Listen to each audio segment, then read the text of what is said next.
नमस्कार दोस्तों, पीसीएस अभ्यास के इस प्लेटफॉर्म में आप सभी का स्वागत है। और कुछ बातें हैं जो कर लेते हैं। ये सीरीज़ हमको पता कि 15,000 एमसीक्यूज़ की सीरीज़ है, बहुत ही इंपॉर्टेंट सीरीज़ है।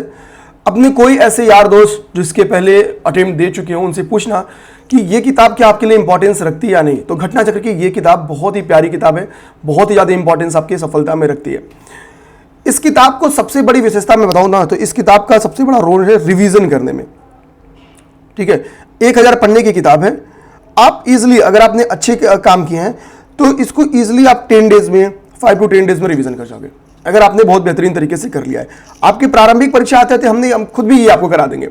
तो एक बार फिर से घटना चक्र को बहुत बहुत धन्यवाद इतनी बेहतरीन किताब निकालने के लिए। दूसरी बात, हम लोग आते हैं और शायद ये वीडियो जब तक आपको रात के 9 बजे मिलती है तब तक वीडियो जाए, तब तक हमारे पास 10K सब्सक्राइबर्स हो चुके होंगे। ठीक है, तो 10K सब्सक्राइबर्स हो चुके हैं। बहुत बहुत धन्यवाद इस माइलस्टोन तक पहुंचाने के लिए। और सच कहूं तो मतलब ये हमारे लिए कल्पना का ही विषय है, क्योंकि हमारा जो उद्देश्य था, मैं जब हमने प्लेटफॉर्म बनाया था आज के 8 दिन पहले, आज 8वां दिन हमारा है, और 8 दिन में ये सफलता मिलेगी ये कभी उम्मीद भी नहीं थी। क्योंकि आप एक बार हमारे प्लेलिस्ट पे या वीडियो सेक्शन पे जाओगे तो बकवास की कोई भी चीज़ हमने नहीं बताई है। ये नहीं कि बकवास करें यूट्यूब पे आ गए, क्योंकि बकवास का था ना कि जो अटेम्प्ट के लिए सीरियस नहीं है उनको भी पसंद आता है। अटेम्प्ट के लिए सीरियस कितने होते हैं भाई? 6 लाख अगर फॉर्म पड़े हैं, अराउंड 6 लाख के करीब में पीसीएस के फॉर्म पड़े हैं, पेपर देने कितने पहुंचेंगे? 3 लाख से 3,30,000, इतने ही मैक्सिमम पेपर देंगे। और इस 3 लाख से 3,30,000 के बीच में मैक्सिमम सीरियस कितने होते हैं? तो 60 के। इतना ही प्रीलिम्स के लिए सीरियस, इतना ही एग्जाम के लिए सीरियस होते हैं। बस यही फाइट है, यही आपकी एग्जैक्ट फाइट है। आप कभी ये मत देखो कि हमने कितना फॉर्म बढ़ गया। आप एग्जैक्ट जितना फॉर्म डलाया ना, उसका 1/10 ही आपकी फाइटर है। इसमें से मुख्य परीक्षा कितने लिखेंगे? तो भाई अगर लोग कह रहे हैं कि 600 सीटें आ सकती हैं तो 600 में 15 का गुणा कर दो, इतने लोग मेंस लिखेंगे। तो 15 × 90, 9,000 लोग आपको मुख्य परीक्षा मेंस देते हुए मिल जाएंगे। ठीक है, 9,000 लोग। तो समझ जाना, इसी 60,000 में 9,000 10,000 लोगों को, यानी 1/6 का सिलेक्शन होगा प्रीलिम्स मेंस लिखने के लिए। तो इसमें से around 5K 6K average view videos पे जा रहे हैं। तो बहुत बहुत धन्यवाद आप सबको इतना सपोर्ट करने के लिए। और सच में जब अपना खुद का प्लेटफॉर्म करो, नया प्लेटफॉर्म स्टार्ट करो, तो एक बार तो समझ में आता नहीं है यार कि क्या लोग सपोर्ट करेंगे, क्या आप सबका सपोर्ट मिलेगा। तो टीचिंग को इतना सपोर्ट करने के लिए बहुत बहुत धन्यवाद। मतलब जितनी धन्यवाद आपको बोल लूँ उतना कम है। जो हमने सीरीज 150 दिन की स्टार्ट की है, बिना किसी व्यवधान को इसके चलाते रहेंगे, एकदम पूर्णतः ईमानदारी के साथ। आप लोग बस लगे रहना और कोशिश करना कि जो ये 9K के करीब में मेंस लिखने वाले हैं ना, उनमें आप सबका नाम हो। क्योंकि जैसे ही प्रीलिम्स बीतेगा फिर हम सब मिलके मेंस पढ़ेंगे। ठीक है, स्टार्ट किया जाए हम लोग। आज से टॉपिक हमारा स्टार्ट होने वाला है जैन धर्म। देखिए, जैन धर्म या बौद्ध धर्म दोनों की शुरुआत ब्राह्मण धर्म के अपोज में होती है। वहाँ पे जो जटिलताएं विद्यमान थी, जो वहाँ कमियां विद्यमान थी, उन कमियों के परिणाम स्वरूप इसका जन्म होता है। अगर हम बोले कि सर बौद्धिज्म और जैनिज्म के बीच में मेजर अंतर आपके हिसाब से क्या है, तो दोनों के बीच में जो मेजर अंतर है वो समानता भी है, अहिंसा दोनों पालन करते हैं। लेकिन जैनिज्म ने बहुत तगड़ी अहिंसा पालन की है। जैनिज्म ने अहिंसा का इतना तगड़ा पालन किया कि इसने एग्रीकल्चर तक को मना कर दिया। आप सोचो, एग्रीकल्चर तक को मना कर दिया। तो जब आप एग्रीकल्चर को भी मना कर दे रहे हो, तो यानी आपसे मेजरली जुड़ेगा कौन? तो आपसे वो जुड़ेगा जो व्यापारी होगा, जो व्यवसायी होगा, ये जुड़ेगा। यूपी पीसीएस ने एक बार क्वेश्चन दिया है कि निम्नलिखित में से किस धर्म के लोग अधिकतम नगरों में निवास करते हैं? तो भैया इनसे जुड़ने वाले सर्वाधिक लोग कौन हैं? व्यापारी हैं या व्यवसायी हैं? तो इसी के लिए 80% प्लस लोग इनके कहां पे रहते हैं? नगरों में रहते हैं। ठीक है, सर्वाधिक नगरीय जनसंख्या का यही रीजन है। सर्वाधिक नगरीय जनसंख्या का परसेंटेज के हिसाब से इन्हीं की भूमिका है। समझ गए? तो उस बार का आंसर आप इस हिसाब से गेस कर सकते हो। थोड़ा सा आप देखो, कितनी बार होता क्या ना कि आपको डायरेक्ट फैक्ट नहीं पता रहेगा, बस दिमाग लगाओगे आंसर पे पहुंच जाओगे। तो करते रहते हम लोग। देखो, जैन धर्म, देखो जैन जो वर्ड है ना, ये एक संस्कृत का वर्ड है जिसका अर्थ होता है, ध्यान देना है, विजेता। जिन वर्ड से निकलता है, संस्कृत वर्ड जिन से निकलता है, और जिन का मतलब क्या होता है? विजेता से होता है। अब देखो बात क्या है, जैन धर्म को के उत्थान में और इसके प्रचार में कुल 24 तीर्थंकरों की भूमिकाएं हैं। ठीक है, उन 24 तीर्थंकर में पहले तीर्थंकर का नाम है ऋषभदेव और अंतिम तीर्थंकर का नाम है महावीर स्वामी। उनके पहले 23वें तीर्थंकर का नाम है पार्श्वनाथ। तो हमारे लिए एक तो पीटी में सबसे टफ मुझे लगता है, जो कि एक आध बार बनाया हुआ भी है, क्वेश्चन क्या आ सकता है कि तीर्थंकरों का क्रम, इनका कालानुक्रम आ गया पेपर में। तो देखो एक बार इनकी जो पुण्य स्थल है, मतलब जहां पे इनकी मृत्यु हुई थी उनसे संबंधित जो स्थल है, उसके बारे में कुछ बार क्वेश्चन 2022 में दे दिया था मेरे अलग, और बहुत पहले कालानुक्रम पे क्वेश्चन दिया भाई क्रम के हिसाब से कौन पहले और आखिरी में है। ये क्वेश्चन 2-3 बार एक्चुअली आयोग ने दे चुकी है, तो तैयार रहना। हो सकता हो कि ब्रेक बीच में किया है फिर से दे दे। तो ये तो मैं कहूंगा आप लोग को क्रम एक बार दिमाग में रखना ही रखना होगा। जैन धर्म के संस्थापक कौन है? तो हम सबको पता भाई ऋषभदेव है। ऋषभदेव जैन धर्म के प्रथम तीर्थंकर रहे, फर्स्ट तीर्थंकर रहे। ठीक, ये तो किसी को दिक्कत नहीं करेगा, कोई बात नहीं है। अगला आएंगे, कह रहे कि जैन तीर्थंकर पार्श्वनाथ किस नंबर के तीर्थंकर रहेंगे? 23वें तीर्थंकर है।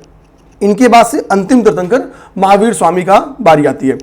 तो 23वें तीर्थंकर जो पार्श्वनाथ है, कारण निम्नलिखित स्थानों में से मुख्यतः किससे संबंधित है? यहां पे 4 स्थानों का नाम लिखा हुआ है, वाराणसी, कौशाम्बी, ग्रीवज और चंपा। धन्यवाद। अब देखो यूपीपीसीएस के मेंस में जैनिज्म है। अब अगर पूछ दिया कि जैन धर्म और बौद्ध धर्म के स्थलों का पर चर्चा करिए, ठीक है, जो उत्तर प्रदेश में पाए जाने वाले स्थल है। अब जो यहां पे क्या है, क्वेश्चन क्लियर क्या पूछा है कि कहां से संबंधित है, और संबंधित है ये वाराणसी से। देखो इनका जन्म क्या हुआ था? वाराणसी के राजा अश्वसेन के यहां हुआ था। अश्वसेन के यहां इनका जन्म हुआ था। तो इनका संबंध कहां से हो गया? इनका संबंध हो गया वाराणसी से। और बीच बीच में थोड़ा मैसेज और कॉल आ जा रहा है, तो एक पॉज करना पड़ा था। चलिए ठीक है, कोई नहीं, स्टार्ट करते हैं। मैंने मोबाइल ही बंद कर दिया अभी। क्वेश्चन कह रहा है कि पार्श्वनाथ से संबंधित मतलब निम्नलिखित में से कौन सा ऐसा स्थल है जो पार्श्वनाथ से संबंधित है? और 2022 नहीं, हाँ 22 या 23 का क्वेश्चन उठाना, 2022 या 23 का, उसमें क्वेश्चन सेम बन गया है, same question as it is आ गया है। ठीक है, वो सुमेलित नहीं है, मैं आ गया था। और अच्छी बात है, जो सुमेलित नहीं था वो यही था। यहां पे देख देंगे कि जो सम्मेद शिखर है, सम्मेद शिखर का नाम एक्चुअली इसको पार्श्वनाथ पर्वत के नाम से भी जाना जाता है, क्योंकि जो परिनिर्वाण हुआ था पार्श्वनाथ जी का वो कहां पे हुआ था? वो सम्मेद शिखर पे हुआ था। अब बताओ सम्मेद शिखर है कहां पे? लोकेशन इसका क्या है? एरिया क्या है? किस राज्य में स्थित है? किस राज्य में स्थित है? ये तो आप लोग बता दो। ठीक है, ये पेपर में क्वेश्चन बन के ऑलरेडी 2022-23 में भी आया, बस सुमेलित करे में आया, सेम क्वेश्चन उठा के पटक दिया। अब हम लोग आते हैं अगला यहां पे लिखा है कि भाई कि यहां पे कुछ तीर्थंकर के नाम, 4 तीर्थंकर के नाम लिख दिया है, और यहां पे उनको किस लक्षण के नाम से जाना जाता है उसके बारे में। देखो यहां पे तीर्थंकर है आदिनाथ और यहां पे तीर्थंकर है मल्लीनाथ। ठीक है, जब जैन धर्म का 2 पार्ट में डिवीजन होता है, श्वेतांबर में और दिगंबर में। ठीक है, जब इसका डिवीजन होता है श्वेतांबर और दिगंबर में, तो अब इनमें से कौन सा ऐसा धर्म था, मतलब डिवीजन था, जो ये मानता था कि मल्लीनाथ महिला है, और कौन ऐसा मानता था जो पुरुष है? ध्यान रखना, मैं हिंट भी आपको देता हूं, जो नग्न रहेंगे, ठीक है, यानी दिगंबर टाइप के रहेंगे, वो क्या मानेंगे? वो मानेंगे पुरुष है। और ठीक है, दूसरे वाले महिला मानेंगे। तो आप लोग कमेंट करके इसका आंसर आप लोग बता देना, कमेंट बॉक्स में बता देना। ठीक है, ऐसे क्वेश्चंस देता रहूंगा बहुत बेहतरीन तरीके से। अच्छा, तीसरे यहां पे क्या है? पार्श्वनाथ है। चौथे यहां पे क्या है? शंभोनाथ। अच्छा, मैंने एक चीज आपको बताई थी, देखो पहले के समय में अगर तेजी से एक स्थान से दूसरे स्थान जाना है, तो सबसे अच्छा साधन क्या है जिससे आप दूरी को कम समय में तय कर सकें? संभव हो कि आप 15 मिनट में क्या करें, हो सके 15 मिनट में 5 किलोमीटर जा सके। अगर आपको जाना है 15 मिनट में भाई पॉइंट ए से पॉइंट बी के बीच में, इस समय जैनिज्म के समय 600 BC में आपके पास परिवहन के साधन क्या है? अश्व, घोड़ा। यह लक्ष्य तभी संभव है जब आपके पास क्या रहेगा? अश्व रहेगा। तो संभवनाथ का संबंध किससे हो गया? अश्व से हो गया। तो डी पे है संभवनाथ का संबंध किससे हो गया? अश्व से हो गया। 2 नंबर पे है अश्व, तो डी का हो गया 2। अब आइए हम लोग डी को 2 मैच कराते हैं। डी का 2 जगह है, डी का 2 जगह है। अब हम लोग आते हैं, ठीक है, बाकी चीज हमको मैच कराना होगा। देखो पार्श्वनाथ जी के बारे में अभी हमने पढ़ा, ये 23वें तीर्थंकर थे। इनका जन्म कहाँ हुआ? वाराणसी में। इनको इनका परिनिर्वाण कहाँ हुआ, समेत शिखर पे।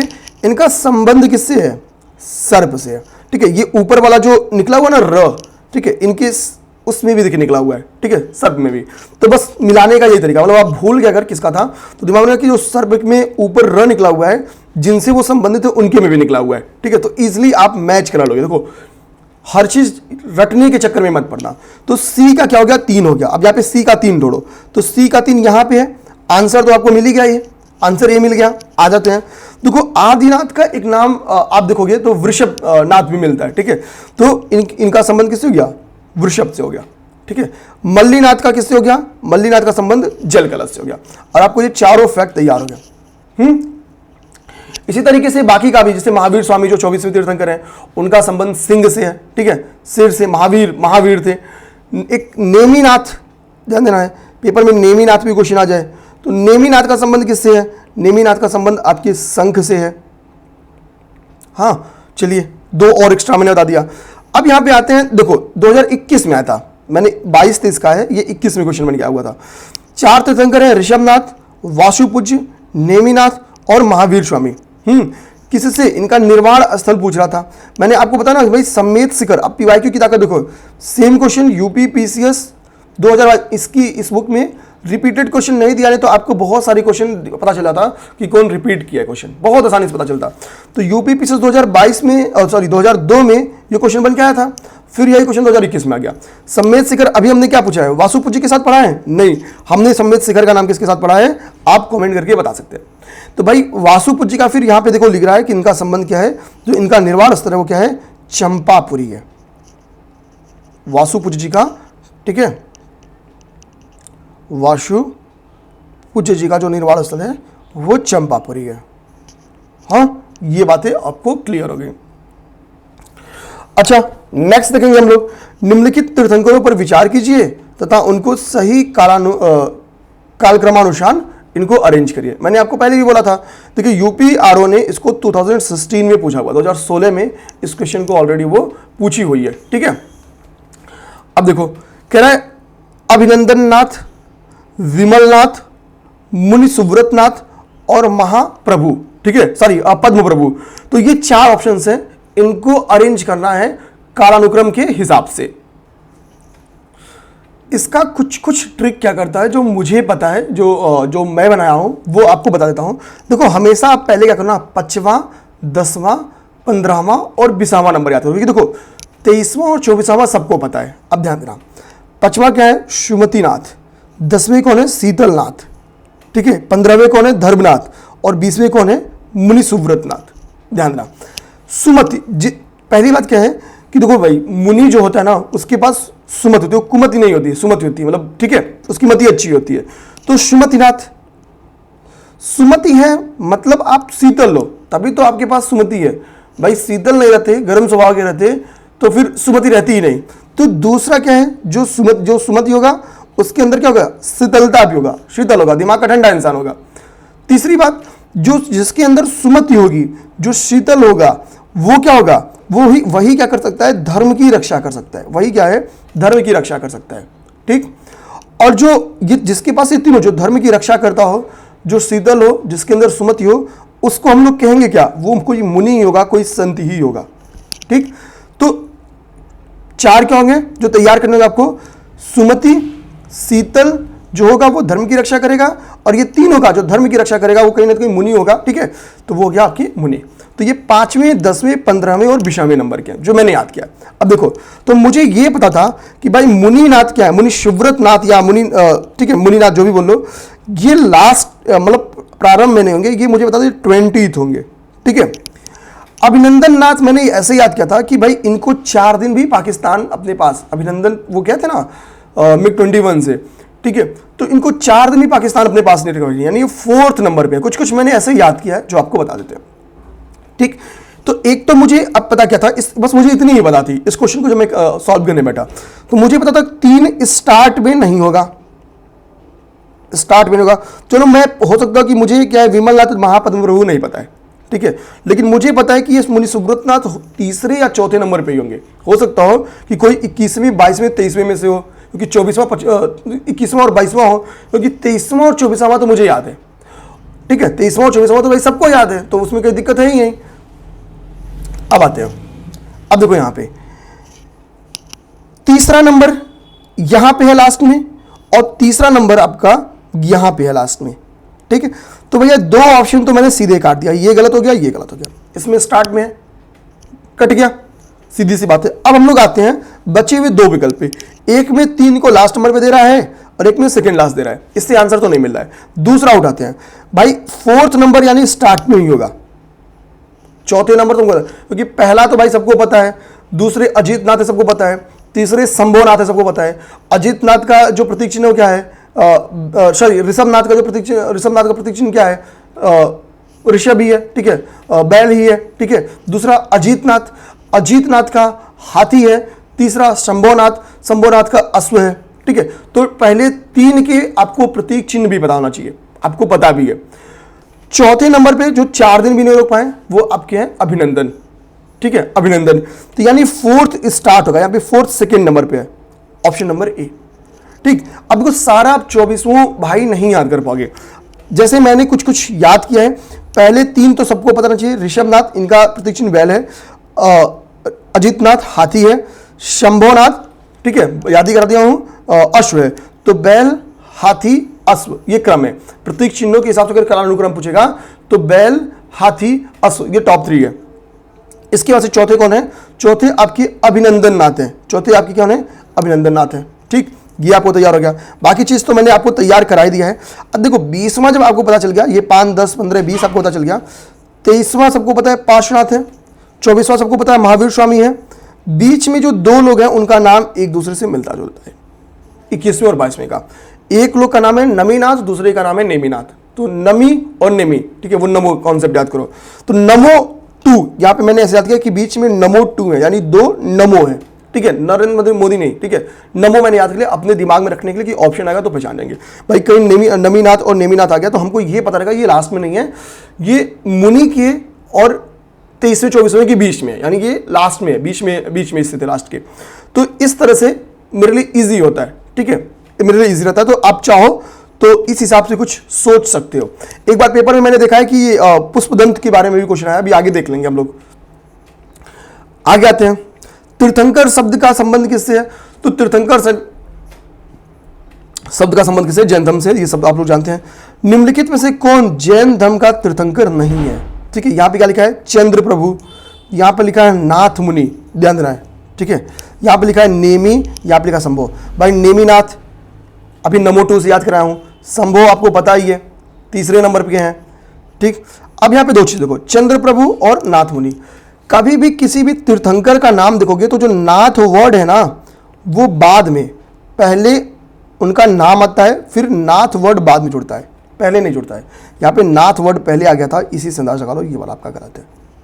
किसी भी तीर्थंकर का नाम, जैसे आप देख लो यहाँ पे ऋषभदेव, नाथ यहाँ पे बाद में आया, नाथ यहाँ पे बाद आया, नाथ यहाँ पे बाद में आया, हर जगह देखोगे आप नाथ बाद में रहेगा, जिसके नाम पे नाथ लिखा रहेगा सब बाद में रहेगा, पहले कहीं नहीं है। क्लियर, कोई दिक्कत नहीं, दिक्कत, आगे बढ़ते हैं।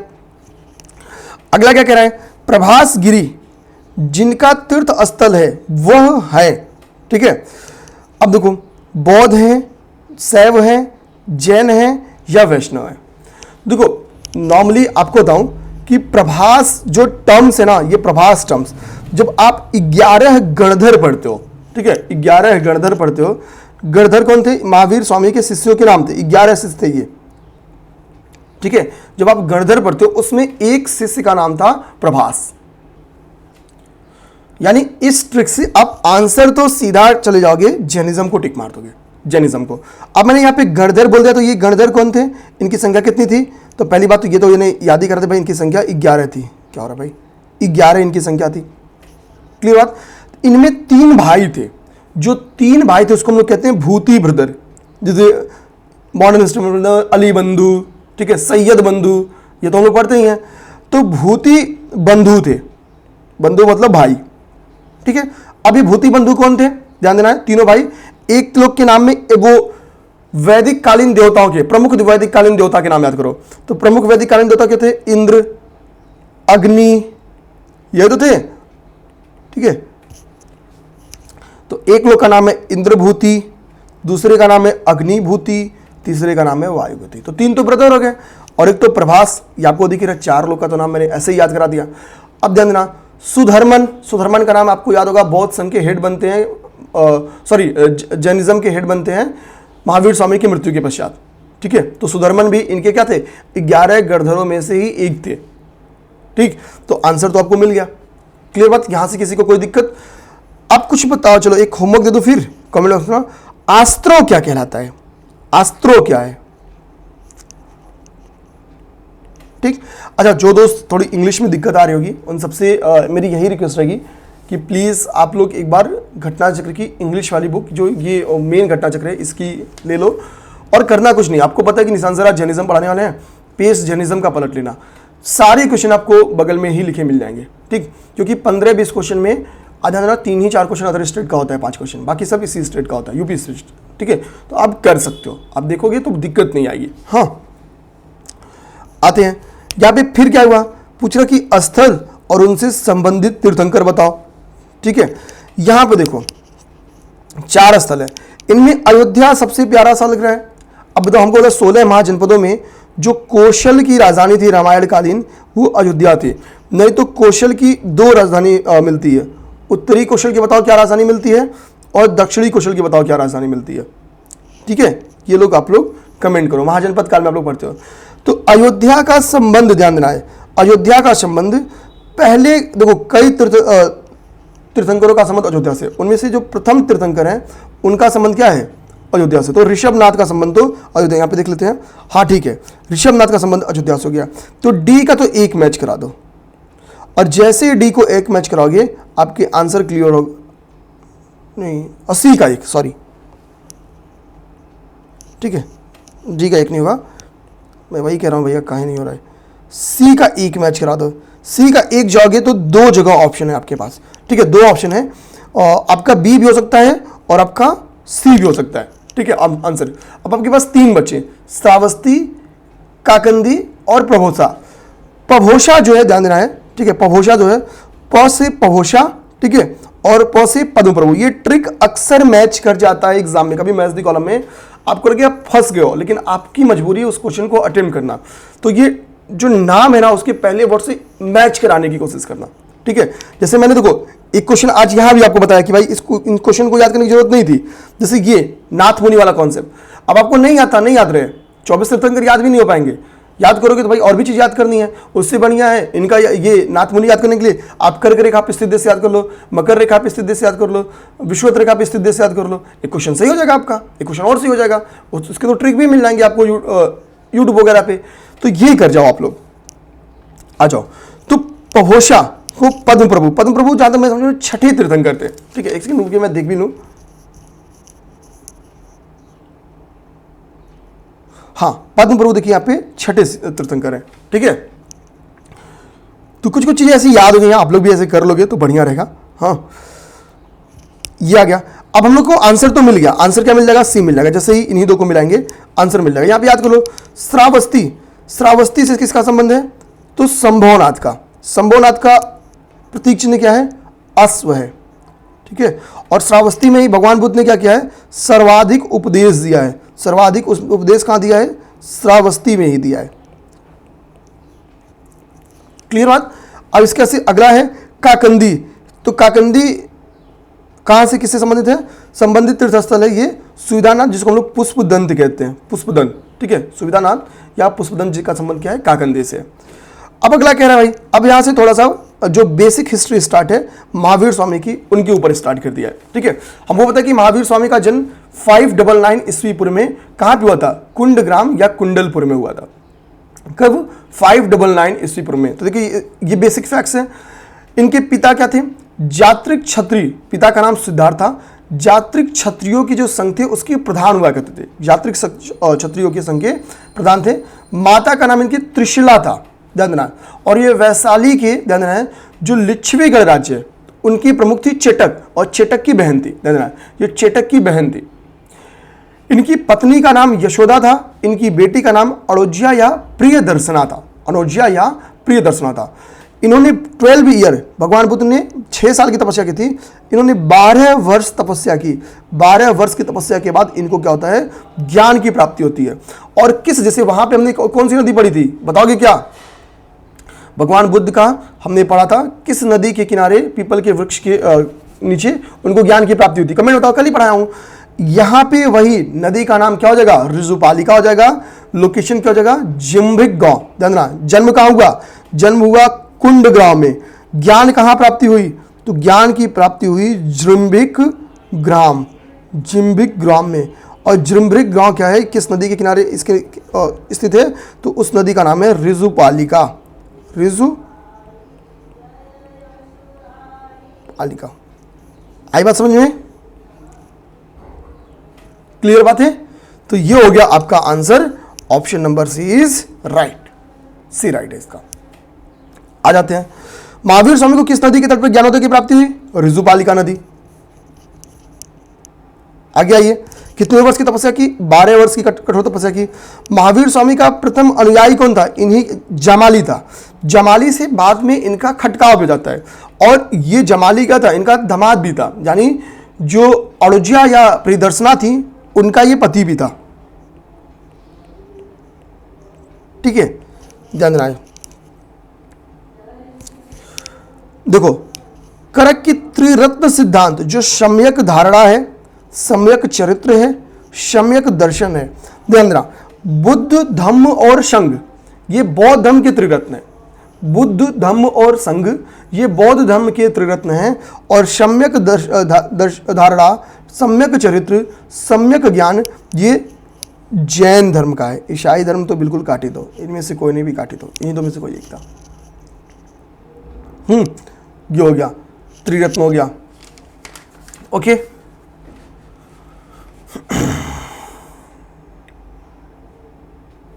आगे कहते हैं, विश्व विनाशकारी प्रलय की अवधारणा। ठीक है, होता क्या है, जो जैनिज्म है ये विश्व को शाश्वत मानते हैं, यानी विश्व, ये धरती में प्रलय नहीं आएगी। ऐसा नहीं कि धरती कांपमान है, कि ईश्वर की कल्पना ही नहीं करते हैं, मतलब ये मानते हैं कि सृष्टि ये अपने नेचुरली ये धरती चलती है। ठीक है, इसको कोई चलाता नहीं है। तो इसको वो मानते हैं कि जो विनाशकारी प्रलय की कल्पना है ये बिल्कुल व्यर्थ की कल्पना है, ऐसा कुछ नहीं था, ये शाश्वत है, ये चलती रहेगी। तो ये जैनिज्म का कल्पना है, जैनिज्म का है। जैन धर्म का आधारभूत बिंदु है, क्या है, कर्म है, निष्ठा है, विराग या अहिंसा है। जैसे ही स्टार्ट किया था मैंने क्लियर इसके बारे में समझाया, भाई ये अहिंसा है। आ जाओ, प्रारंभिक जैन साहित्य निम्नलिखित में से किस भाषा में लिखी गई? पाली भाषा में प्रारंभिक जैन साहित्य लिखे गए हैं बौद्धिज्म के। जो जैनिज्म के प्रारंभिक जैन साहित्य हैं वो अर्धमागधी, लोकल लैंग्वेज में अर्धमागधी में लिखे गए हैं। ध्यान देना, किस में लिखे गए हैं, अर्धमागधी में। ठीक है, अर्धमागधी में लिखे गए हैं, ये बात आपकी हो गई। जैन साहित्यों को क्या कहते हैं? तो जैन साहित्यों को आगम कहा जाता है, आगम कहा जाता है। ध्यान देना, अब यहाँ पे मैं एक चीज और भी आपको बताऊंगा। होता क्या था, जैनिज्म का, जैन धर्म का, मैं यहीं पे लिख भी देता हूं, या वीडियो पॉज करके पहले लिख देता हूं ताकि टाइम ना लगे। ठीक है, ये देखिए आप लोग, देखिए जैन धर्म के बारे में कुछ और जो क्वेश्चन बन करता है। जैन धर्म का समय के साथ क्या होता है, एक डिवीजन होता है श्वेतांबर और दिगंबर में। ठीक है, श्वेतांबर के जो फॉलोअर होते हैं वो एक्चुअली में किसके फॉलोअर होते हैं, जो स्थूल भद्र के सपोर्टर रहते हैं वो श्वेतांबर को अपनाते हैं, और जो दिगंबर थे, ठीक है, वो भद्रबाहु को अपनाते हैं। ठीक है, भद्रबाहु को अपनाते हैं। देखो, श्वेतांबर मतलब क्या थे, ये श्वेत वस्त्र धारण करते थे, श्वेत वस्त्र धारण करते थे, और ये क्या रहते थे, ये नग्न रहते थे। ठीक, अब ध्यान देना, जो ये श्वेत वस्त्र धारण किए तो ये मोक्ष की कल्पना में महिला को शामिल करते कि भाई महिला को भी मोक्ष मिल सकती है। लेकिन दिगंबर मोक्ष में महिला को शामिल नहीं करते थे। ठीक है, मोक्ष में महिला को शामिल नहीं करते थे। इनका मानना क्या था कि मल्लीनाथ को कौन माने, भाई महिलाओं के लिए इनकी सोच बहुत बढ़िया थी, तो ये मल्लीनाथ को क्या मानेंगे, महिला मानेंगे। ठीक है, और ये महिला नहीं मानेंगे। ठीक है, ये सारे इनके बीच में डिफरेंस होते हैं। आगे चल के दो जैन समितियां हुई हैं, प्रथम और द्वितीय जो जैन समिति रही है, प्रथम वाले की अध्यक्षता स्थूलभद्र ने की है, दूसरे वाले की अध्यक्षता क्षमा श्रमण या देवार्धिगढ़ ने की है। प्रथम जैन संगीति कहां आयोजित की गई? तो पाटलिपुत्र में, पाटलिपुत्र में। और दूसरी वाली कहां की गई? वल्लभी में। ये फैक्ट याद रखना। एक दो क्वेश्चन आपको अभी देखोगे, 2-3 क्वेश्चन मिल जाएगा आराम से। आओ दिखाते हैं, ठीक है। किस जैन समाज में अंतिम रूप से श्वेतांबर आगम का संपादन हुआ? ध्यान देना है, श्वेतांबर आगम का संपादन किसमें हुआ? तो वो ध्यान देना है, जो प्रथम जैन संगीति थी, प्रथम जैन संगीति कहां पर आयोजित की गई? पाटलिपुत्र में, ठीक है। इसमें ये घटना हुई थी। यापनिक किसका एक संप्रदाय है? ऊपर अभी मैंने लिखा था, बोल नहीं पाया बस। वो जैन धर्म का, यापनिक क्या है? जैन धर्म का एक संप्रदाय है, ठीक है। आजीवक संप्रदाय के संस्थापक कौन थे? ध्यान देना है। जिसका लेना, ये नियतिवाद का सिद्धांत है, जिसका लेना कभी ना देना, क्या फिर जग में आना है, ठीक है। नियतिवाद, ध्यान देना है। पहले क्या थे? मक्कली घोषाल जैनिज्म के बहुत बड़े वो थे, फॉलोअर थे, महावीर की शिष्य थे, भगवान महावीर के ये शिष्य थे। लेकिन फिर उन्होंने संस्था की त्याग की, अपना खुद का एक संप्रदाय बनाया जिसका नाम है आजीवक संप्रदाय, ठीक है। ये नियतिवाद के सिद्धांत की, मतलब कि ठीक है, जो होना है वो होगा, संसार भाग्य पे चलता है, किसी के इशारे पे नहीं, ठीक है। हाँ, एकदम निश्चिंत रहो, कोई टेंशन नहीं, क्या हो रहा है क्या नहीं होगा कुछ नहीं सोचना है, सब देखा जाएगा क्या होगा। अब यहाँ पे कुछ आचार्य का नाम लिखा है और यहाँ पे सिद्धांत का नाम लिखा है, ठीक है। आपसे पूछ रहा है इसको मैच कराने के लिए, इसको क्या करना? आपको मैच कराना है। तो चलिए मैच कराना स्टार्ट किया जाए। एक साइड में दिया है लकुलिस, एक साइड में दिया है नागार्जुन, एक साइड में दिया है भद्रबाहु और एक साइड में दिया है घोषाल, ठीक है। ये 4 ऑप्शंस आपको एक साइड में दिया है। अब देखो, अभी अभी हमने क्या पढ़ा? भद्रबाहु का संबंध किससे पढ़ा? भद्रबाहु का संबंध दिगंबर, यानी ये क्या थे? जैनिज्म से संबंधित थे। तो चलो भाई, भद्रबाहु को जैन से मिला दो। सी का क्या हो गया? 4 हो गया। 2 जगहों पे सी का 4 है, तो डी का 1 हो गया। घोषाल का संबंध क्या हुआ? मक्खली घोषाल अभी पढ़े हैं, आजीवक से इनका संबंध हो गया, 2 तो मिल गया। अब आते हैं ए और बी पे। लकुलिस और नागार्जुन, कौन शून्यवाद का संस्थापक था और सिद्धांत का प्रतिपादक कौन? पाशुपत का। तो लकुलिस जो है, ध्यान देना है, लकुलिस का संबंध किससे है? ठीक है, लकुलिस का संबंध, अब देखो नागार्जुन के बारे में क्वेश्चन भी बन के भी इस बार आया था। लकुलिस का संबंध आपका पाशुपत से है, यानी ए का 3 है।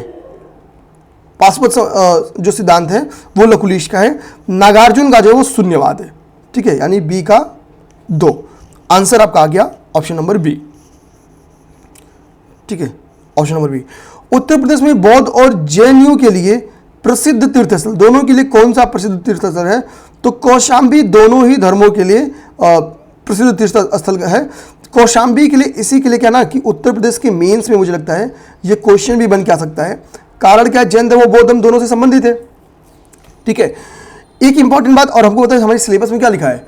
प्राचीन प्रमुख नगर, प्राचीन नगर, ये आपकी सिलेबस में लिखा है। तो कौशाम्बी की प्रमुखता को देखते हुए मुझे लगता है कि यहाँ से क्वेश्चन आ सकता है। कौशाम्बी के बारे में देखो, सलाम, मतलब मुझे लगता है कि यहाँ पे 150 में तो यहीं दिया हुआ है, तो हो जाएगा। हाँ, यहीं पे लिखा हुआ है। श्रवण बेल आगे कह रहा है कि श्रवण बेलगोला में गोमतेश्वर की विशाल प्रतिमा किसने स्थापित करवाई थी? ठीक है, यहाँ पे 4 ऑप्शंस लिखे हैं, 4 ऑप्शंस लिखे हैं। पहली बात है, श्रवण बेलगोला है कहाँ पे? तो कर्नाटक में, ठीक है। गोमतेश्वर मतलब बाहुबली, गोमतेश्वर जी का नाम था बाहुबली, और ये पहले तीर्थंकर के बेटे माने जाते हैं, यानी ऋषभ नाथ के ये बेटे माने जाते हैं। यहाँ पे क्या लिखा है? हाँ देखो, यहाँ पे लिखा है ऋषभ देव के पुत्र माने जाते हैं। ऋषभ देव के ये क्या मानते हैं? पुत्र माने जाते हैं। अब देखो यहाँ पे क्या लिख रहा है, यहाँ पर जिसने स्थापना कराई थी वो थे चामुंड राय नामक मंत्री ने, चामुंड राय नामक मंत्री ने। तो रोल किसका है? मेनली चामुंड राय का रोल है, इन्होंने करवाया। उस समय शासन किसका था? शासन किसका था? तो एक गंग शासक थे जिनका नाम था रचमल चतुर्थ या पंचमल, ठीक है, रचमल चतुर्थ या पंचमल इनका नाम था। इन्हीं के शासन में इन्हीं के मंत्री थे, इन्होंने करवाया था। क्लियर?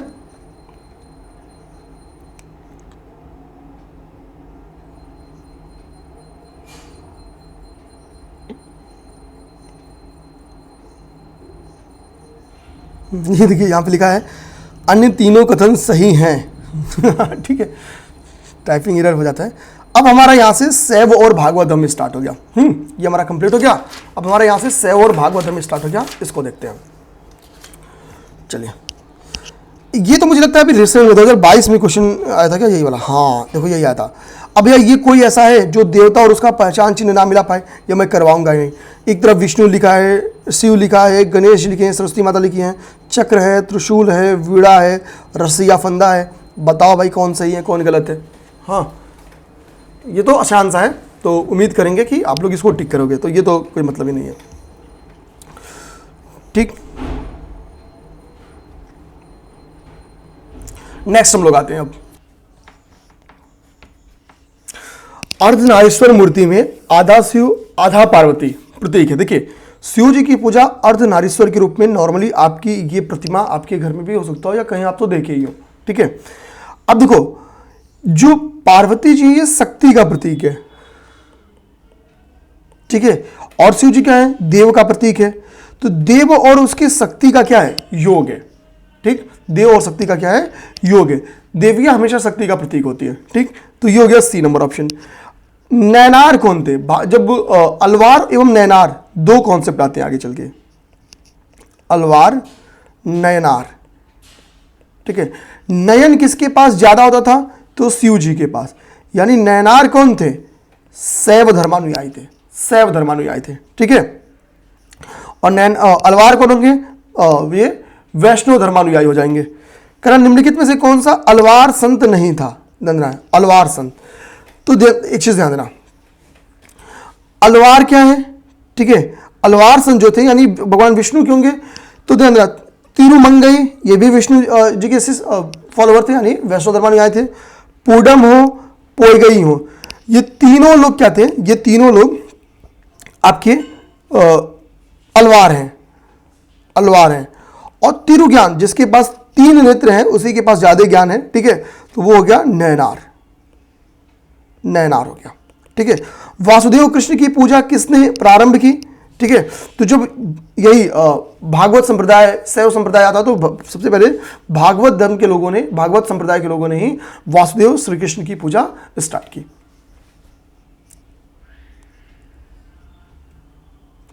निम्नलिखित में से किस देवता को कला में हल लिए हुए प्रदर्शित करते हैं। भाई अब ये कोई ऐसा है जो नहीं बता पाएगा, बलराम, मतलब जितना सीरियल देखो आपको दिख जाएगा। भागवत संप्रदाय में भक्ति के रूपों की संख्या कितनी है, ध्यान देना है। ठीक है, तो भागवत संप्रदाय में नवधा भक्ति की बात की गई है, ध्यान देना है, नवधा भक्ति की बात की गई है। ठीक, तो यानी भक्ति के रूपों की संख्या कितनी है, 9 है। ये सीधे फैक्ट्स हैं, आपको याद करने हैं। आते हैं हम लोग जल्दी। भागवत धर्म से संबंधित प्राचीन अभिलेखीय साक्ष्य है। ठीक है, तो हमने आपको जब क्लासेस स्टार्ट की थी तभी आपको बताया था, इंस्क्रिप्शंस जब मैंने पढ़ा था कि भैया सबसे प्रारंभिक जो इंस्क्रिप्शन है ना, जो बताता है कि हमारा मतलब जब वैदिक पीरियड पढ़ते थे कि वैदिक पीरियड का संबंध है अफगानिस्तान और ईरान वाले बेल्ट से मिला है। तो हेलियोडोरस का जो बेस नगर का अभिलेख है वहां से ये बात आपको पता चलती है। ठीक है, हेलियोडोरस का बेस नगर का जो अभिलेख है। ठीक, ये आपको इसका सही आंसर है। अब देखो यहाँ पे क्या कह रहा है, कह रहा भागवत धर्म से संबंध प्रथम उपलब्ध प्रस्तर स्मारक विदिशा या बेस नगर का गरुड़ स्तंभ है। इस गरुड़ स्तंभ से पता क्या चलता है कि एक राजदूत है जिसका नाम है हेलियोडोरस। ठीक है, हेलियोडोरस, हेलियोडोरस ने ब्राह्मण जो भागवत धर्म है उसको ग्रहण किया, उसको स्वीकार किया और इस स्तंभ की स्थापना करवाया। ठीक है, इसकी पूजा की थी। इस पर उत्कीर्ण हेलियोडोरस को भागवत अथवा वासुदेव को, ठीक है, और देवताओं का देवता कहा गया है। तो चूंकि वासुदेव के बारे में लिखा गया है, वासुदेव किससे संबंधित है, भागवत संप्रदाय से। ठीक है, तो ये बेस नगर में स्थित है हेलियोडोरस। हेलियोडोरस क्या भागवत संप्रदाय को अपनाया था या भागवत धर्म को एक्सेप्ट किया था। ठीक है, बेस नगर कहां पे है ये, तो तक्षशिला में स्थित है, तक्षशिला में। विष्णु के किस अवतार को सागर से पृथ्वी का उद्धार करने वाला दिखाया गया है। विष्णु पुराण याद है, पूरा नाम लोग देखते थे जो, तो वो है वाराह अवतार, वाराह अवतार। अब देखो 2-3 बार पेपर में आ चुका है। ठीक है, तो वाराह अवतार है वो। भारत में आस्तिक और नास्तिक संप्रदायों में कौन सा विभेदक है। देखो जो आस्तिक होंगे वो वेदों में ट्रस्ट करेंगे। ठीक है, वेदों में ट्रस्ट करेंगे। जो नास्तिक होंगे वे वेदों में ट्रस्ट नहीं करेंगे। तो वेदों की जो प्रामाणिकता है, ठीक है, कि ये बात है, ये ऑथेंटिक है, तो जो वेदों की बातों की प्रामाणिकता और जो उसकी, ठीक है, ऑथेंटिकेशन है, उसमें ट्रस्ट करेंगे वो आस्तिक, नहीं तो नास्तिक। ठीक है। ईश्वर, क्योंकि वेदों की प्रामाणिकता में आस्था का मतलब हो गया कि ईश्वर की सत्ता में विश्वास। ठीक है। आगे कह रहा है कि निम्नलिखित में से कौन मोक्ष के साधन के रूप में ज्ञान, कर्म तथा भक्ति को समान महत्व देता है? मोक्ष के साधन के रूप में, क्योंकि एक समय बाद सॉल्वेशन यानी मोक्ष ही सबसे बड़ी बात है। जैन धर्म मोक्ष के साधन बताएगा, बौद्ध धर्म मोक्ष के साधन बताएगा, ब्राह्मण धर्म मोक्ष के साधन बताता है, लेकिन वो कर्मकांड ही निकल जाती है, कर्मकांड ही निकल जाती है। तो इतनी लॉजिकल बात कि भैया मोक्ष आपको आपके कर्म, आपके ज्ञान और भक्ति, इन तीनों को समान इंपॉर्टेंस कौन देता है? तो भगवत गीता। इतनी लॉजिकल तो यही हो सकती है। हाँ, इतनी लॉजिकल यही हो सकती है। यहां पे मीमांसा के बारे में लिखा करा कि मीमांसा जो है वो केवल कर्म का प्रतिपादन करती है, यानी ये कर्म में ट्रस्ट करती है मोक्ष के लिए। ठीक है, आगे आते हैं। यहां पे एक टर्म है प्रस्थान त्रयी। ये पेपर में क्वेश्चन वापस मेरा मानना है लौटेगा, वेरी इंपॉर्टेंट। एक वेद त्रयी होता है, मैंने आपको बताया, जिसमें अथर्व वेद शामिल नहीं होता है। जब चारों वेद शामिल हो जाते हैं तो उसको हम क्या कहते हैं? संगीता कहते हैं। तो प्रस्थान त्रयी में क्या है? भागवत, ब्रह्मसूत्र, भगवत गीता और उपनिषद। कह रहा है इनमें से कौन सा शामिल नहीं है? तो भागवत जो है ना, ये प्रस्थान त्रयी का हिस्सा नहीं है। भागवत प्रस्थान त्रयी का हिस्सा नहीं है। भगवत गीता है जो मोक्ष के साधन के रूप में कर्म को, भक्ति को, ठीक है, और किसको? कर्म, भक्ति और ज्ञान तीनों को मानती है। तो उपनिषद क्या है? हमको बताया कि अंतिम जो ऋचाएं हैं, ठीक है, वैदिक ऋचाओं की अंतिम हिस्से उपनिषद हो जाते हैं। पहले वेद, फिर संहिताओं में पहले वेद, फिर ब्राह्मण, फिर आरण्यक, फिर उपनिषद की बारी आती है। ठीक है, और ब्रह्मसूत्र भी इसमें शामिल है। ठीक है, देखिए यहाँ पे कह रहा है इसमें भी उपनिषद जो है वो मूल प्रस्थान है, शेष दो इन पे आधारित है। ये पेपर में क्वेश्चन बन के आ सकता है। नैमिषारण्य, क्योंकि करेंट में भी था नैमिषारण्य के बारे में। नैमिषारण्य एक ऐसा स्थल है उत्तर प्रदेश के सीतापुर जिले में, ठीक है, जहां पर कहा जाता है कि 60,000 ऋषियों ने, 60,000 मुनियों का यह निवास स्थान था। मुनियों की सभा में संपूर्ण महाभारत का कथा वाचन किया गया था, यानी 60,000 मुनि यहां रहते थे। तो जाहिर बात है यही क्या करेंगे? महाभारत का कथा वाचन करेंगे। ठीक है,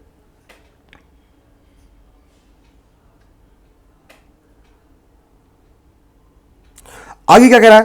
कह रहा है कि रामायण के किस कांड में ये हनुमान जी का और राम जी की भेंट का उल्लेख है? किष्किंधा में, सुंदर में, बालकांड में? तो बालकांड में तो नहीं है। ठीक है, ये मतलब याद ही सब लोग करना। ठीक है, यहां पे देखो लिख रहा है कि रामायण के रचयिता कौन थे? वाल्मीकि जी थे। किष्किंधा कांड में जो चौथा कांड है वो किष्किंधा कांड है। इसी में इस बात की चर्चा मिलती है। ठीक है, क्या कि राम जी हनुमान जी का भेंट हुआ था। ये बात है, ये फैक्ट यार याद कर लेना। ठीक है, इसको समझाने का कोई ट्रिक नहीं था, नहीं तो मैं बता देता, कोई बात नहीं, मतलब मेरे दिमाग में ही था।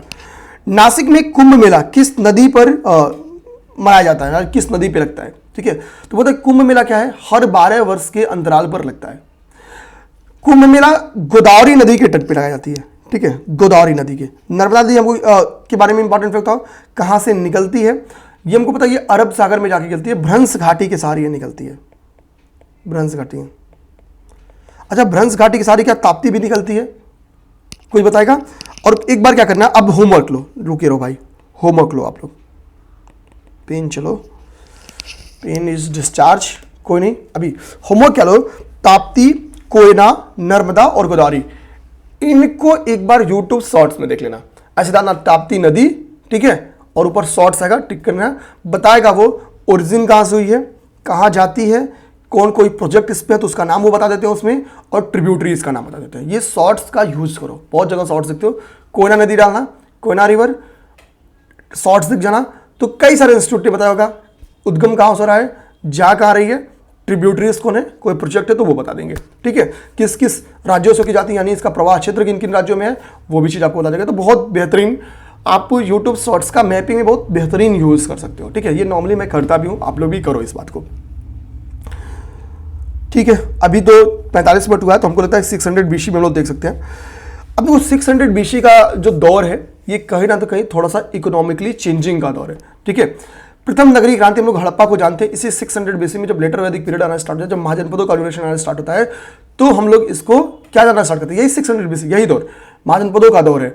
यानी जन जनपद में कन्वर्ट होते हैं, जनपद महाजनपद में कन्वर्ट होते हैं, कारण इकोनॉमिक कारण है। अब बोलोगे सर कैसे इकोनॉमिक कारण? अब सोचो इस दौर में होता क्या है ऐसा कि इतनी बड़ी इकोनॉमिक चेंजिंग आ गई। ठीक है। एक्चुअली क्या है, इस दौर में अब तक एग्रीकल्चर में जो प्लाऊ का यूज होता था, जो हल का यूज होता था, वो बैल खींचते थे और लकड़ी के हल का प्रयोग करता था। लकड़ी के हल की गहराई की एक सीमा है कि भाई वो खेत को कितनी गहराई में जोत सकता है, उसकी एक सीमा है।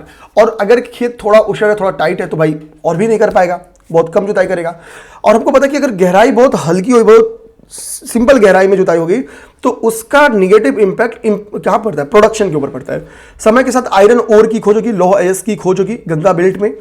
गंगा बेल्ट में जब लौह अयस्क की खोज होगी, तो उससे अब आर्थिक और सामरिक परिवर्तन देखने को मिलता है। आर्थिक परिवर्तन क्या, उससे हल बनेंगे, ठीक है, डिफरेंट टाइप के, और वो गहराई में जुताई करना, कम बल में ही गहराई में जुताई करना स्टार्ट करेंगे।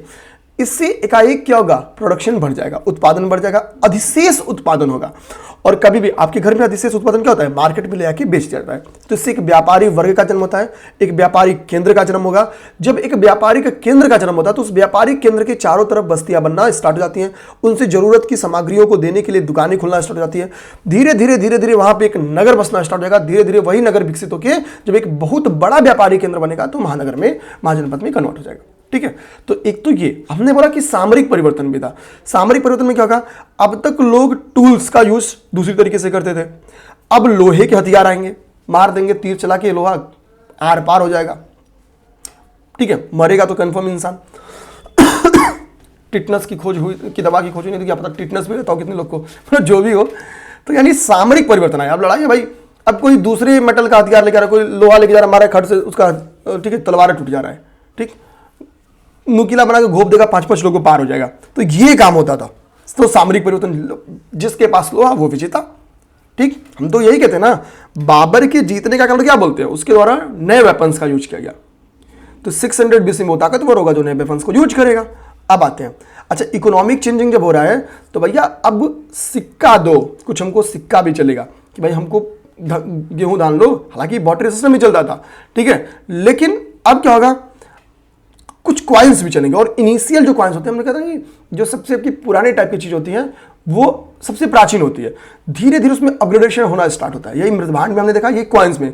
तो पहले क्वाइंस क्या होता था, पंचमार्क सिक्के होते थे, यानी एक क्वाइन लिखा जाता था, उस पर ठप्पा, मान लो कि उस पर गुलाब का फूल वाला क्वाइन है, तो गुलाब का फूल का एक ठप्पा ला के मोहर ठप से मारा गया, उसमें छप गया, तो वो होता था। ये पंचमार्क क्वाइंस होते थे। इसमें कितनी बार राजाओं के नाम वगैरह वगैरह भी ठप्पा मार देता था। ठीक, अब आते हैं, कह रहा कि पंचमार्क जो क्वाइन है, जो प्राचीनतम सिक्के जिनको हम लोग पंचमार्क क्वाइन के नाम से जानते हैं, कि नॉर्मली किसके बने होते थे, तो ये चांदी के सिक्के थे। ये एक इंपॉर्टेंट बात हो सकती है। ठीक है, 16 महाजनपदों में निम्नलिखित में से किस बौद्ध ग्रंथ में चर्चा मिलती है, तो 2 में चर्चा मिलती है बौद्ध ग्रंथ, जिसमें से एक ही है अंगुत्तर निकाय। ठीक है, अंगुत्तर निकाय। त्रिपिटक क्या है, तो त्रिपिटक के बारे में हमने पढ़ लिया है, आप ध्यान देना। अब देखो, भगवती सूत्र में भी इस बात की चर्चा मिलती है, जो कि एक जैन टेक्स्ट है। ठीक है, जैन टेक्स्ट जो भगवती सूत्र है, उसमें भी इस बात की चर्चा मिलती है। 16 महाजनपदों में से 8 महाजनपद जो है आपके कहां पे स्थित है, उत्तर प्रदेश में स्थित है। 16 में से 8 कहां पे हैं, उत्तर प्रदेश में। ठीक है, ये आंसर तो मैंने दे ही दिया आप लोग को, ये तो आंसर दे ही दिया। ठीक है, कौन था, कुरु, पांचाल, काशी, कौशल, सूरसेन, चेदी, वत्समल। अभी अगर आप लोग मेरी मेंस की क्लास GS5 की देख रहे हो तो कल यही क्वेश्चन मैंने पूरी प्रैक्टिस भी कराई है। ठीक है, महाजनपदकालीन उत्तर प्रदेश कौन कौन से स्थल स्थित हैं, उनकी विशेषताओं पर चर्चा किया, बहुत डिटेल में किया, तो आप मेंस की वो क्लास भी जाके देख सकते हो। प्रारंभिक गणतंत्र, निम्नलिखित में से कौन सा प्रारंभिक गणतंत्र नहीं है। ठीक है, तो लिच्छवी भी एक संघ थे, दिमाग में रखना है। ठीक है, ये भी था। तो साकी भी थे। अब इसमें योधेय दिमाग में रखना है, योधेय जो है ये गणतंत्र के हिस्से नहीं है। ठीक है, देखो बुद्ध काल में होता क्या था, बुद्ध काल में 10 गणतंत्रों की चर्चा है। ये आप लोग रख जाना, ये कभी मेंस में भी दे सकता है, जो बुद्ध काल में 10 गणतंत्र है। उसमें क्या है, कपिल, ये पीटी में ऐसे मैच के भी देता है, कपिल वस्तु के साके से मैच कराने के लिए, सुमसुमार गिरी के भग्ग से मैच कराने के लिए, अलकप के बुली से मैच कराने के लिए देता है, केसपुत्र के कलाम, ये आया हुआ भी क्वेश्चन है। ठीक है, तो ऐसे ये 10 आपके क्या है, ये 10 आपके गणतंत्र हैं बुद्ध काल के। अब आगे देखेंगे बात, आगे क्या कह रहा है, योधेय गणतंत्र का पहला उल्लेख पाणिनि की अष्टाध्यायी में मिलता है। पाणिनि के अष्टाध्यायी में योधेय गणतंत्र की चर्चा मिलती है, यानी प्रारंभिक गणतंत्रों में ये शामिल नहीं, अष्टाध्यायी में इसकी चर्चा देखने को मिलती है। प्रारंभिक गणतंत्र मतलब क्या, जो बौद्ध काल में मौजूद थे, जो बौद्ध काल में मौजूद थे। निम्नलिखित में से कौन सा सही सुमेलित नहीं है, ठीक है, यहाँ पे राजधानियों के हिसाब से मैच कराया है। अंग की राजधानी जो थी वो चंपा थी, वत्स का कौशाम्बी था, ये भी सही बात है। मत्स्य का विराटनगर, विराटनगर की चर्चा हम लोग महाभारत में भी देखते हैं, ठीक है। तो ये है कौशल महाजन पर ध्यान देना है। कौशल की 2 राजधानियां थी, कौशल की एक राजधानी थी आपकी साकेत और एक राजधानी का नाम था श्रावस्ती। श्रावस्ती अर्धचंद्राकार इसका शेप क्या था, अर्धचंद्राकार शेप की ये राजधानी हुआ करती थी। तो आंसर इसका क्या हो गया, आंसर इसका हो गया बी, ठीक है। कर्ण महाभारत काल में पांचाल की राजधानी तो ऊपर पूछा हुआ है, ठीक है। पांचाल की राजधानी क्या थी, पांचाल की राजधानी अहिछत्र थी, ठीक है। यहीं पे अभी हम लोग क्लास को ब्रेक करेंगे, कुछ एक्चुअली थोड़ा फोन्स और मैसेजेस आ रहे हैं तो रिप्लाई थोड़ा बार बार दिमाग में उधर चला जा रहा है, ठीक है। आज 10 मिनट पहले क्लास ब्रेक कर रहा हूं, कल 1 घंटे 10 मिनट 1 घंटे 15 मिनट करा के कवर कर दूंगा, ठीक है। जय हिंद।